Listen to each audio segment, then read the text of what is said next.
ലക്ഷദ്വീപും നമ്മുടെ സിനിമാ താരം മമ്മൂട്ടിയും തമ്മിലൊരു കണക്ഷൻ ഉണ്ട്.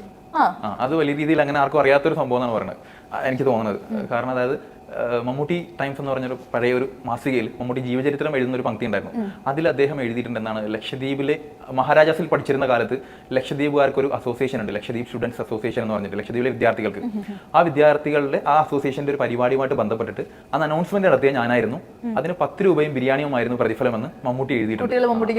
അതായത് മമ്മൂട്ടിക്ക് ആദ്യം പ്രതിഫലം കൊടുത്തത് ലക്ഷദ്വീപുകാരാണെന്നുള്ളൊരു കൗതുകം ഉണ്ട്. അധികം അങ്ങനെ ആർക്കും അറിയാത്ത ഒരു കഥയാണത്. മമ്മൂക്കാക്ക് ഫസ്റ്റ് പ്രതിഫലം കിട്ടിയത് ലക്ഷദ്വീപിലെ അതെ അതെ, 10 രൂപയും ബിരിയാണി. അപ്പൊ മമ്മൂക്ക എന്നിട്ട് മമ്മൂക്കയുടെ ഭാഗത്തുനിന്ന് ലക്ഷദ്വീപിലേക്ക് പിന്നീട് എങ്ങനെ മമ്മൂക്ക വിസിറ്റ് ചെയ്തിട്ടുണ്ടോ, വേറെ എന്തെങ്കിലും? ഇല്ല, മമ്മൂക്ക ഇതുവരെ വിസിറ്റ് ഒന്നും ചെയ്തിട്ടില്ല ലക്ഷദ്വീപിൽ. നമുക്ക് വിസിറ്റ് ചെയ്താൽ ഭയങ്കര ഒരു സംഭവം.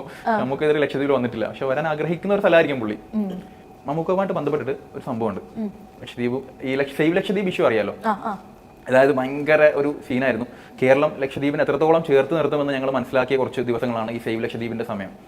അപ്പോൾ ആ സമയത്ത് ഈവൻ നമ്മുടെ പൃഥ്വിരാജ് ആണെങ്കിലും പിന്നെ ഓൾമോസ്റ്റ് എല്ലാ സെലിബ്രിറ്റീസും ഞങ്ങളെ സപ്പോർട്ട് ചെയ്ത് ഭയങ്കര പോസ്റ്റും കാര്യങ്ങളൊക്കെ ചെയ്തിരുന്നു അല്ലേ.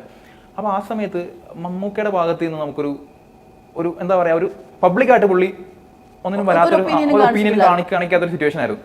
അപ്പോൾ ആ സമയത്ത് ഞങ്ങൾക്ക് സ്വാഭാവികമായിട്ടും ആ സമയത്ത് നമ്മളൊരു പ്രഷറിലല്ലേ നിൽക്കുന്നത്, നമ്മളിങ്ങനെ ഒരു വിഷമത്തിലൊക്കെ നിൽക്കുമ്പോൾ മമ്മൂട്ടിക്ക് ഞാനൊരു തുറന്ന കത്ത് എഴുതിയിരുന്നു.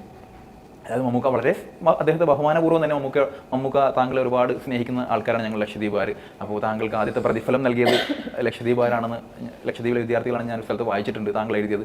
അപ്പോൾ താങ്കളോട് സ്നേഹപൂർവ്വം ഞാൻ ചോദിക്കട്ടെ, നിങ്ങൾ ഇത്രയും സ്നേഹിക്കുന്ന ഒരു സ്ഥലത്ത് ഇങ്ങനൊരു വിഷമം വരുന്ന ഒരു ഘട്ടത്തിൽ ഞങ്ങളുടെ കൂടെ നിന്നൂടെ മമ്മൂക്ക എന്ന് പറഞ്ഞിട്ട് ആ 10 രൂപയുടെയും ബിരിയാണിയുടെയും ഒരു സ്നേഹം ഞങ്ങൾക്ക് തന്നൂടെ മമ്മൂക്ക എന്ന് ചോദിച്ചിട്ട് ഞാനൊരു തുറന്ന കത്ത് ആ സമയത്ത് എഴുതിയിരുന്നു. അത് അത്യാവശ്യം ശ്രദ്ധിക്കപ്പെട്ടു, പത്രത്തിലും പത്രമാധ്യമങ്ങളിലൊക്കെ വന്ന് ഭയങ്കര ഒരു സീനായിരുന്നു. അപ്പോൾ ആ സമയത്ത് അതിന്റെ ഇങ്ങനെ സീനായ സമയത്ത് മമ്മൂക്ക ഫാൻസ് അസോസിയേഷൻ ആൾക്കാരൊക്കെ എന്നെ വിളിച്ചിരുന്നു, കോൾ ചെയ്തു. അതിനെ ബന്ധപ്പെട്ട ആൾക്കാരൊക്കെ എന്നെ വിളിച്ചു. അപ്പോൾ മമ്മൂക്ക ഈ സാധനം കണ്ടിട്ടുണ്ട്, അപ്പോൾ നമുക്കൊക്കെ ഒരു വിഷമമായിട്ടുണ്ട്. സത്യം പറഞ്ഞാൽ മമ്മൂക്ക ലക്ഷദ്വീപിന് വേണ്ടി ഒരുപാട് സഹായം ചെയ്യുന്ന ആളാണ്. പ്രത്യേകിച്ച് ഈ കണ്ണ് തിമിര സംബന്ധമായിട്ടുള്ള പല ക്യാമ്പും കാര്യങ്ങളൊക്കെ മമ്മൂക്കയുടെ നേതൃത്വത്തിൽ അവിടെ നടന്നിട്ടുണ്ടെന്നൊക്കെ പറഞ്ഞിട്ട് നമ്മളോട് സംസാരിച്ചിരുന്നു. അപ്പോൾ നമുക്കും എന്തായാലും ആ ഒരു സമയത്ത് നമ്മൾ ഫ്രസ്ട്രേറ്റഡ് ആവുമല്ലോ. തീർച്ചയായിട്ടും നമ്മുടെ മമ്മൂക്കയെ പോലുള്ള ഒരു മെഗാതാരം നമ്മുടെ കൂടെ നിൽക്കുക എന്ന് പറയുമ്പോൾ നമുക്കതൊരു ശക്തിയല്ലേ.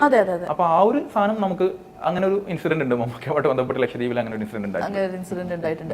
ഒരുപാട് മറ്റ് സിനിമാ മേഖലയിലുള്ളവരും അല്ലാത്തവരുമായിട്ട് ഒരുപാട് പേരും സപ്പോർട്ട് ചെയ്തിട്ടുണ്ട്. തീർച്ചയായിട്ടും ഒരുപാട് ആൾക്കാർ, ഇപ്പോൾ പൃഥ്വിരാജ് ആണെങ്കിലും പിന്നെ സിനിമാ മേഖലയോട് ബന്ധപ്പെട്ട ഒരുപാട് ആൾക്കാർ നമ്മളെ സപ്പോർട്ട് ചെയ്തിട്ടുണ്ട്. പക്ഷേ പൃഥ്വിരാജ് സപ്പോർട്ട് ചെയ്യാൻ എനിക്ക് തോന്നുന്ന ഒരു കാരണം, പൃഥ്വിരാജ് ഞങ്ങളുടെ സ്നേഹം നേരിട്ട് അനുഭവിച്ചറിഞ്ഞ ഒരാളാണ്. അനാർക്കലി സിനിമ തുടങ്ങുന്ന ഒരു സമയത്ത് നിങ്ങൾ ശ്രദ്ധിച്ചിട്ടുണ്ടോ എന്ന് എനിക്കറിയില്ല, അതിലിങ്ങനെ എഴുതി കാണിക്കുന്നത് ദൈവത്തിന്റെ മനസ്സുള്ള കവരത്തി ദ്വീപ് നിവാസികൾക്ക് നന്ദി എന്ന് പറഞ്ഞിട്ടാണ് ആ സിനിമ തുടങ്ങുന്നത് തന്നെ. അപ്പൊ അത്രത്തോളം നമ്മുടെ സ്നേഹം അനുഭവിച്ചറിഞ്ഞ ഒരാളാണ് പൃഥ്വിരാജ്.